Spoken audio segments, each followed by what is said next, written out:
اللہ تبارک و تعالی ایسے ہر سفر میں عطا فرمائے۔ لیکن میری یہاں سے شروعات ہے کہ ہم اس سال پوری دنیا کو ایک پیغام دینا چاہتے ہیں کہ یہ ہماری زندگی میں خوش نصیبی آئی ہے، آپ کی زندگی میں آئی ہے کہ اس سال جو 12 ربیع الاول شریف کو میلاد النبی صلی اللہ علیہ وسلم آنے والی ہے، وہ پورے حضور پاک کی 1500 سالہ عید میلاد النبی ہے۔ کیا پتہ اس کے بعد پھر اس طرح کے عدد کے لیے ہم زندہ رہیں گے نہیں رہیں گے، یعنی 1600 سال ہو یا کوئی اس طرح کا ایک راؤنڈ فگر ہو۔ 1500 سال حضور پاک صلی اللہ تعالیٰ علیہ وسلم کی ولادت کو ہوئے، اور آج آئی سی سی سے میں اس کی شروعات کر رہا ہوں انشاءاللہ العزیز۔ پوری دنیا بھر میں ہر سال تو ہم میلاد مناتے ہیں، ہمارا نام ہی میلاد والوں میں شمار ہے۔ بہت سارے لوگ تو ہمیں سنی نہیں میلادی بھی کہتے ہیں، کوئی فرق نہیں پڑتا۔ حضور پاک صلی اللہ تعالیٰ علیہ وسلم کی کسی بھی چیز کی نسبت دے کر کے ہمارا تعارف ہو جائے، یہ ہمارے فخر کی بات ہے۔ بلکہ بیدم وارثی تو یہ کہتے ہیں سگے طیبہ سب مجھے کہہ کر کے پکارے بیدم، یعنی مجھے تو دنیا میری آئیڈینٹیٹی سے نہ پہچانے، مجھے طیبہ کا مدینے کا کتا سمجھ کر کے لوگ پکارے ہیں۔ یہ ان کی خواہش ہے، سگے طیبہ سب مجھے کہہ کر کے پکاریں بیدم، یہی رکھیو میری پہچان مدینے والے، میری اور الگ کوئی پہچان نہیں، علامہ ہو فہامہ ہو میری ڈگری ہو، بلکہ دنیا مجھے رسول پاک کا کتا کہہ کر کے پکارے۔ عزیزان گرامی، میں یہ آج سے موریشس کی سرزمین سے میسج دینا چاہتا ہوں، اور ہم آج سے اس مشن کو بھی شروع کرتے ہیں۔ حشر تک ڈالیں گے ہم پیدائش مولا کی دھوم، مثل فارس نجد کے قلعے گراتے جائیں گے، خاک ہو جائیں عدو جل کر مگر ہم تو رضا، دم میں جب تک دم ہے ذکر ان کا سناتے جائیں گے۔ یاد رکھو حضور پاک صلی اللہ تعالیٰ علیہ وسلم کی مولد یا اس کو میلاد کہیں، یہ سنیوں کا شیبہ ہے۔ ہم 12 ربیع الاول شریف کو بڑے دھوم دھام سے مناتے ہیں، بہت سارے اس پر سوالات ہیں، وہ آج کے نہیں ہیں، بہت برسوں سے بھی ہیں، سوالات کی پرواہ نہ کرو۔ میں تو اکثر ایک بات کہتا یہ تو ایک تفریح کے لیے کہہ رہا ہوں، دلائل کی روشنی میں نہیں۔ عام سنیوں کے لیے تو یہی بات ہے کہ کوئی بھی پوچھے کہ میلاد منانا کہاں لکھا ہے، تو جواب میں صرف اتنا ہی کہے سنیوں کی قسمت میں لکھا ہوا، بس اتنا کافی ہے، آگے بڑھ جاؤ، باقی جوابات علماء دیں گے۔ کہاں لکھا ہوا ہے میلاد منانا؟ سنیوں کی قسمت میں لکھا ہوا ہے۔ اور دوسری بات خاص طور پر ایک یہ ہے، ابھی یہ موسم آ رہا ہے، بہت ساری چیزیں آپ کے سامنے آئیں گی، سوشل میڈیا گرم ہو جائے گا، بہت سارے لوگ طرح طرح کی چیزیں لے کر کے آئیں گے، ایسے جس کو آپ کے باپ داداؤں نے بھی نہیں سنا ہے، نئی نئی چیزیں ہیں، لیکن اس پر بھی آپ فکر مند نہ رہیں۔ نثار تیری چہل پہل پر ہزاروں عیدیں ربیع الاول، سوائے ابلیس کے جہاں میں سبھی تو خوشیاں منا رہے۔ اس شعر سے بھی لوگ تکلیف ہو جاتی ہے، وہ کہتے ہیں یہ سب ان کے بنائے ہوئے ہیں، یہ سنیوں کے جلانے کے لیے۔ میرے عزیز سوال ایک یہ خاص، حضور کی میلاد کا جشن نہیں منایا تو اب کیوں مناتے ہو پوری دنیا بھر میں؟ میں آپ سے کہتا ہوں ہوش و حواس کے ساتھ سمجھو پوچھنے والے کا سوال کیا ہے۔ حضور جب پیدا ہوئے تھے ریئل میلاد اس وقت نہیں منائے گئی، آپ کراس کوشچن یہ کریں اس وقت موجود کون لوگ تھے؟ مکہ میں جس وقت حضور پیدا ہوئے تھے کون لوگ تھے؟ کفار و مشرکین تھے کہ سب ایمان والے تھے؟ ہاں، کفار و مشرکین نہیں منائے تھے، یہ ہم پتہ ہے، ہمیں پتہ ہے مکہ میں موجود کفار و مشرکین نہیں منائے تھے، اس لیے کہ ان کے اوپر جب تمہارے پاس اللہ کا فضل آئے یا اللہ کی ہمارے لیے عید کا دن نہیں ہوگا، قرآن پاک میں اللہ تعالیٰ نے عیسیٰ علیہ السلام کے زمانے کا ایک ذکر فرمایا. عیسیٰ علیہ السلام اپنی امت کے لیے دعائیں کر رہے ہیں. ربنا انزل علینا مائدۃ من السماء تکون لنا عیدا لاولنا وآخرنا وآیۃ منک وارزقنا وانت خیر الرازقین. عیسیٰ علیہ السلام کیا دعا کر رہے ہیں؟ اے اللہ ہم پر آسمان سے ایک دسترخوان اتار. کھانے پینے کی چیزیں مائدہ کہتے ہیں دسترخوان جس میں کھانا پینا رکھا جائے. عیسیٰ علیہ السلام دعا کر رہے ہیں کہ ہمیں آسمان سے ایک دسترخوان اتار، اور جس دن وہ دسترخوان اترے گا تکون لنا عیدا لاولنا وآخرنا، ہمارے اگلوں کے لیے اور پچھلوں کے لیے وہ عید کا دن ہو جائے گا. یہ قرآن میں عید کا لفظ ہے، عید کا لفظ ہے کہ جس آسمان سے دسترخوان اترے گا وہ عید کا دن ہے. سوچو اے سنی مسلمانوں، عیسیٰ علیہ السلام کہہ رہے ہیں آسمان سے دسترخوان جس دن اترے گا وہ عید کا دن ہے، اور جس دن پوری کائنات کا آقا دنیا میں آئے وہ عید کا دن نہیں ہو سکتا. جس کے صدقے میں پوری دنیا کو خانے نعمت ملتا ہو، اس کے آنے پر کیا وہ عید کا دن نہیں ہو سکتا؟ بس دلائل رہیں گے. اسی لیے شروع میں میں نے ایک ہی بات کہی ہے کہ آپ صرف اتنا کہہ کر آگے بڑھ جائیں کہ یہ ہماری تمہاری قسمت کی بات ہے، اللہ نے ہماری قسمت میں لکھا ہے، اس لیے ہم حضور کی محبت میں جشن مناتے ہیں. اور اس بار پوری دنیا کو یہ بتانا ہے 1500 سالہ عید میلاد النبی میں. جشن عید میلاد النبی کے سلسلے میں پڑھ رہا تھا، اور اعتراض کرنے والے شاید یہ جانتے بھی نہیں ہوں گے سب سے زیادہ اعتراض کس کی طرف سے ہوتا ہے؟ ہمارے اندر موجود دکھنے والے سیم چہرے، ٹوپی داڑھی اور باقی سب سیم، ان لوگوں کو زیادہ تکلیف ہے. میں باہر والوں کی بات نہیں کر رہا ہوں، کرسچین، ہندو، جیوز، ان کی بات نہیں.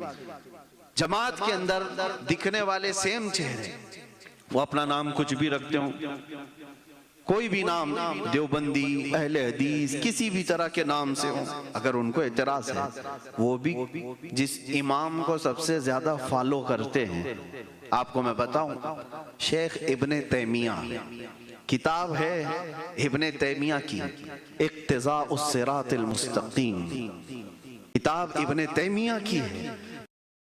مجھے حیرت ہو رہی ہے، ابن تیمیہ اپنی کتاب میں یہ لکھ، یہ کون کہہ رہا ہے؟ بابا کہہ رہا ہے، اور بچے آج کچھ اور کہہ رہے ہیں. بابا یہ کہہ رہا ہے کہ جتنے لوگ حضور کی میلاد مناتے ہیں حضور کی محبت کی وجہ سے انہیں اجر دیا جائے گا، نیا کام ہونے کی وجہ سے نہیں. ان کے نزدیک اگرچہ بدعت ہے، اور وہ کہتے ہیں اس بدعت کی وجہ سے نہیں، لیکن ان کی نیت کی وجہ سے انہیں ثواب دیا جائے گا. بابا کو اتنی تو عقل ہے کہ وہ اس عمل کو ناجائز نہیں کہہ رہے ہیں، لیکن نیچے آنے والے چیلے بڑے شیطان ہیں، اور ان کا حال یہ ہے کہ یہ اپنے باپ داداؤں سے بھی آگے بڑھ گئے. اس کو حرام نہیں شرک تک پہنچا دیا. اور حقیقت میں آپ کو بتاؤں، میلاد جو ہے اس سے بڑھ کر کے شرک کو توڑنے والا کوئی عمل ہی نہیں ہے. میلاد منانا شرک کو توڑنے والا عمل ہے. مثال کے طور پر آپ کو میں بتاؤں، اللہ کے بارے میں تمہارا کیا عقیدہ ہے؟ لم یلد ولم یولد، وہ نہ کسی سے پیدا ہوا نہ اس سے کوئی پیدا ہوگا. لیکن ہم حضور کی میلاد منا کر کے بتاتے ہیں ہم حضور کو خدا نہیں سمجھتے، ہم خدا نہیں سمجھتے. ہاں اگر میلاد نہیں مناتے تو ہم کو شک ہوتا ہے کہ تم خدا کے سب طرح سمجھتے ہو نبی کو. مناؤ تو کبھی کہ حضور بھی پیدا ہوئے تھے، یہ بتاؤ دنیا کو کہ ہمارا نبی کے بارے میں عقیدہ یہ ہے کہ وہ پیدا ہوئے تھے، اور خدا کے بارے میں عقیدہ یہ ہے کہ وہ کبھی پیدا نہیں ہوا. تو شرک کو توڑنے والا عمل ہے یہ میلاد مصطفیٰ صلی اللہ علیہ وسلم منانا، اور یہ ہم پر شرک کا فتویٰ لگاتے ہو. عجیب حماقت ہے. شرک کو ختم کرنے والا عمل ہے میلاد مصطفیٰ. عزیزان گرامی وقار، بزرگوں کی باتیں اگر میں آپ کو بتاؤں، علامہ ابن جوزی، یہ غوث پاک رضی اللہ تعالیٰ عنہ کے زمانے کے عبد الرحمن ابن جوزی نہایت ہی نقاد محدث ہیں. ایسے کہ انہوں نے احادیث میں ذرا برابر بھی کچھ دیکھا تو پوری کتاب لکھ ڈالی، اور کتابوں پر جرح و تعدیل کرنے والے بہت بڑے امام ہیں عبد الرحمن ابن جوزی، ان کی پوری کتاب ہے، ان کی پوری کتاب ہے مولد العروس، یعنی دولہے کی مولود کے بارے میں کتاب، ابن جوزی کی لکھی ہوئی کتاب ہے، پوری انہوں نے دلائل کے ساتھ لکھا ہے۔ اور پھر نہ بابا میں سامان نہیں دوں گی، یہ ضد کرنے لگا کہ کچھ نہیں، آپ ڈرو مت، سیف ہے، اور نہ میں چور ہوں اچکا ہوں، کچھ نہیں، آپ کا سامان جہاں تک بولو گی پہنچا دوں۔ وہ ڈر گئی کہ یہ کیوں اتنا آرگیو کر رہا ہے مجھے، میرا سامان اٹھانا تجھے کیوں؟ اس نے کہا اماں بس بات یہ ہے کہ آج ہمارے پروفیٹ محمد صلی اللہ علیہ وسلم کا جنم دن ہے، ان کی پیدائش کا دن ہے، اور ان کی یہ سنت یعنی ان کا محبوب عمل تھا کہ جب وہ کبھی کسی کمزور کو، بوڑھے کو بوجھ اٹھایا دیکھتے تھے تو اس کا سامان لے لیتے تھے، میں بھی اسی لیے آیا ہوں، آپ اپنا سامان دے دو میں اٹھا کر کے لے جاؤں گا۔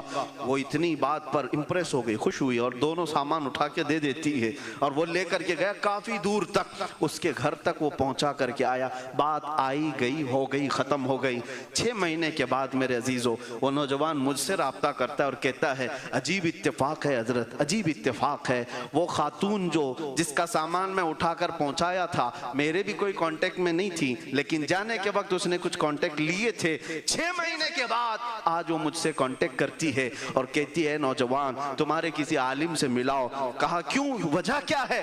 وہ کہتی ہے 6 مہینے ہو گئے میں تمہارے نبی کی سیرت ہی پڑھ رہی ہوں، ان کی بائیوگرافی پڑھ رہی ہوں، اور آج میں اس نتیجے پر پہنچی ہوں کہ اس سے بہترین اخلاق کسی کے ہو ہی نہیں سکتے، اور میں چاہتی ہوں کہ وہ جو حسین چہرے والا دنیا میں آیا تھا، آمینہ کا لال، اعلیٰ اخلاق والا آیا تھا دنیا میں اس کے اخلاق میں ڈھل جاؤں اور میں بھی کلمہ طیبہ پڑھ لوں۔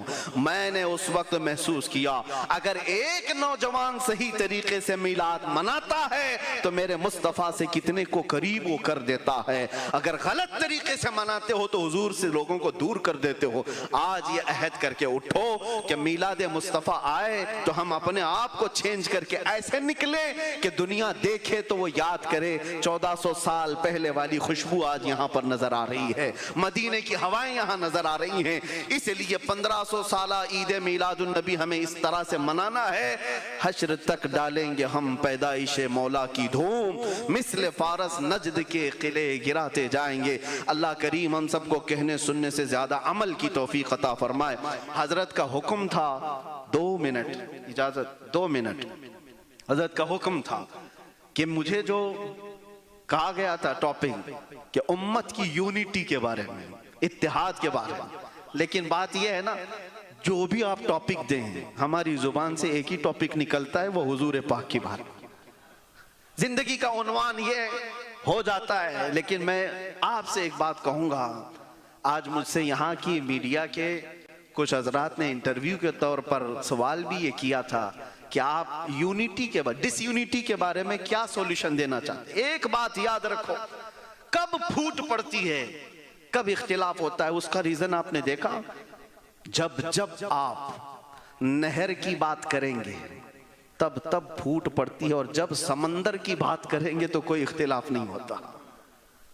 یہ ایک بات یاد رکھیں، ہر کوئی بٹا ہوا اور اپنے اوپینین کو، اپنی رائے کو دوسرے پر تھوپنے کی کوشش کرتا ہے تو اختلاف ہوتا ہے۔